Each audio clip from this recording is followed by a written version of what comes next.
নমস্কার বন্ধুরা, তন্হির পাকশালাতে সবাইকে স্বাগত। চটজলদি বাড়িতে রেস্টুরেন্টের সাথে কিভাবে হান্ডি চিকেন বানিয়ে নেওয়া যায়, আজকে আমি আপনাদের সঙ্গে সেই রেসিপিটি শেয়ার করব। এমন কিছু উপকরণও কিন্তু লাগে না, আবার সময়ও লাগে খুবই কম। তাহলে দেখে নিন আজকের রেসিপিটি। হান্ডি চিকেন বানাবার জন্য নিয়েছি এখানে 500 গ্রাম পরিমাণে বোনলেস চিকেনের ব্রেস্টের পিস। ধুয়ে একদম জল শুকনো করে রাখা আছে। এবারে এর থেকে মিডিয়াম সাইজের টুকরো করে কেটে নেব। খুব বেশি বড় সাইজের টুকরো করে কাটবার প্রয়োজন নেই, মিডিয়াম সাইজের টুকরো করে কাটলেই যথেষ্ট। তবে আপনারা অবশ্যই আপনাদের নিজেদের পছন্দ মতন সাইজের করে কেটে নিতেই পারেন।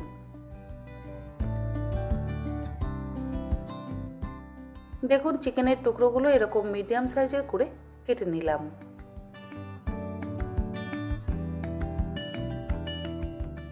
রান্নাটা করবার জন্য কড়াইতে দিয়ে দিলাম 2 টেবিল চামচ পরিমাণে বাটার।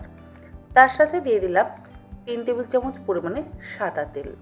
এই রান্নাটা আমি বাটার আর সাদা তেল দুটো মিশিয়ে করছি। আপনারা চাইলে শুধু বাটারেও করতে পারেন, আবার চাইলে শুধু সাদা তেলেও করতে পারেন।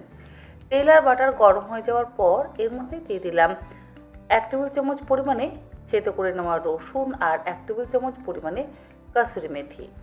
রসুন আর কাসুরি মেথি যদি ফোড়ন দেওয়া হয়, খুব সুন্দর একটা গন্ধ হয়। এরপরে এর মধ্যে দিয়ে দিলাম টুকরো করে কেটে নেওয়া চিকেন।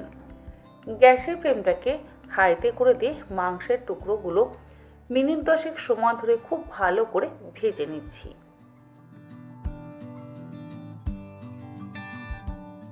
এরই মধ্যে স্বাদ অনুসারে লবণ দিয়ে দিলাম, আর লবণটা দিয়ে আবারও খুব ভালো করে একটু ভাজা ভাজা করে নিচ্ছি।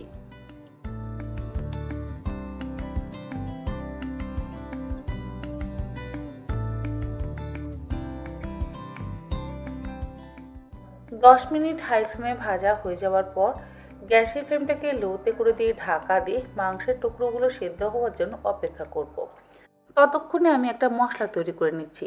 গ্রাইন্ডিং জারের মধ্যে দিয়ে দিলাম 1.5 খানা মিডিয়াম সাইজের টুকরো করে কেটে নেওয়া পেঁয়াজ, একটা বড় সাইজের টমেটো, 1/2 ইঞ্চি আদার টুকরো আর 12 থেকে 15 কোয়া রসুন। রসুনের কোয়াগুলো কিন্তু ছোট ছোট ছিল বলেই আমি 15টা ব্যবহার করেছি। আর একদম মসৃণ করে বেটে নিলাম।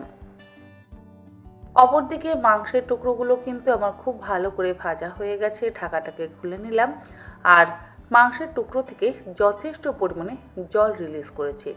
লবণ দিয়ে লো ফ্লেমে ঢাকা দিয়ে রেখে দিয়েছিলাম, এতেই জলটা কিন্তু রিলিজ করেছে। আর এই জলেই মোটামুটি মাংস অনেকটাই সেদ্ধ হয়ে গেছে।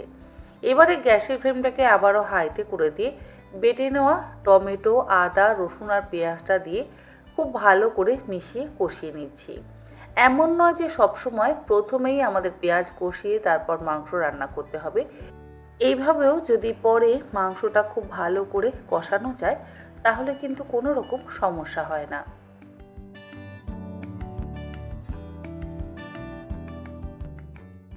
পেঁয়াজ, আদা, রসুনটা দিয়ে খুব ভালো করে হাই ফ্লেমে কষিয়ে নিচ্ছি, যাতে মাংসের মধ্যে পেঁয়াজ, আদা, রসুনের কোনো কাঁচা গন্ধ থেকে না যায়। এর মধ্যে দিয়ে দিলাম 1 চা চামচ পরিমাণে কাশ্মীরি লঙ্কার গুঁড়ো আর 1/4 চা চামচ পরিমাণে হলুদ গুঁড়ো, 1/2 চা চামচ পরিমাণে শাহি গরম মশলার গুঁড়ো। আর কোনো রকম গুঁড়ো মশলার ব্যবহার কিন্তু এর মধ্যে করব না। সমস্ত কিছু দিয়ে আবারও ভালো করে মিশিয়ে হাই ফ্লেমে আমি মাংসটাকে কষিয়ে নিচ্ছি।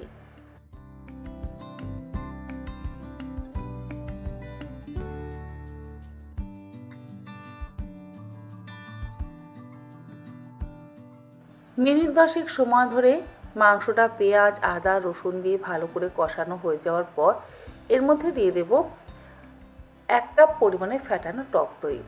1/2 কাপ টক দইয়ের মধ্যে 1/2 কাপ পরিমাণে জল নিয়ে খুব ভালো করে ফেটিয়ে সেটাই মাংসের মধ্যে দিয়ে একসাথে মিশিয়ে নিচ্ছি। গ্যাসের ফ্লেম মিডিয়ামে রাখা আছে। কখনোই ফ্রিজের ঠান্ডা টক দই কিন্তু গরম রান্নাতে ব্যবহার করবেন না, তাহলে টক দই কেটে যাবে। দই দেওয়ার পর আবারও গ্যাসের ফ্লেমটাকে লোতে করে দিয়ে খুব ভালো করে কষিয়ে নিলাম। এরপরে দিয়ে দিলাম 1/4 কাপ পরিমাণে ফ্রেশ ক্রিম।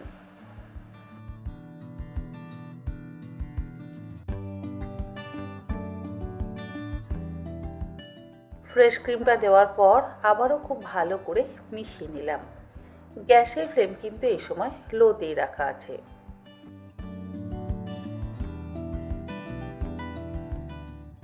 যেহেতু টক দই ব্যবহার করেছি তাই 1 চামচ পরিমাণে চিনির ব্যবহার করলাম। চিনিটা দিলে স্বাদটা ব্যালেন্স হবে। আর দিচ্ছি 1.5 টেবিল চামচ পরিমাণে রোস্টেড কাসুরি মেথির গুঁড়ো। কাসুরি মেথি আমি ড্রাই রোস্ট করে নিই, হাতের মধ্যে করে গুঁড়ো করে নিই, ওপর থেকে ছড়িয়ে দিচ্ছি। অবশ্যই কাসুরি মেথির গুঁড়ো ব্যবহার করবেন, তাহলে স্বাদ কিন্তু অসম্ভব ভালো হবে। আর যদি বাড়িতে কাসুরি মেথি না থাকে বা যাদের কাসুরি মেথির গন্ধ অপছন্দ, তারা কিন্তু কাসুরি মেথিটাকে অ্যাভয়েড করতে পারেন, কিন্তু সেই স্বাদ আর গন্ধ থেকে কিন্তু বঞ্চিত থেকে যাবেন। কারণ যদি কোনো উপকরণ বাদ পড়ে তাহলে রান্নার স্বাদও বদলেই যায়। যাই হোক, কাসুরি মেথির গুঁড়ো দিয়ে ভালো করে মিশিয়ে নেওয়ার পর একদম শেষে দিয়ে দিলাম সামান্য পরিমাণে একটু ধনেপাতা কুচি। আমাদের হান্ডি চিকেন কিন্তু একদম তৈরি। এবারে গরম গরম হান্ডি চিকেন আমি সার্ভ করছি। রুটি, পরোটা, লাচ্চা পরাঠা, নান সব কিছুর সাথেই এই হান্ডি চিকেন খেতে অসম্ভব ভালো লাগবে। আশা করি আমার আজকের এই হান্ডি চিকেনের রেসিপি আপনাদের ভালো লাগলো। ভালো লাগলে এরকমভাবে একবার অন্তত বানিয়ে আমাকে ফিডব্যাক দিতে কিন্তু একেবারে ভুলবেন না। আজ তাহলে এই পর্যন্ত। আবার হাজির হয়ে যাব অন্যদিন অন্য কোনো রেসিপি নিয়ে। ভালো থাকবেন, সুস্থ থাকবেন। ধন্যবাদ।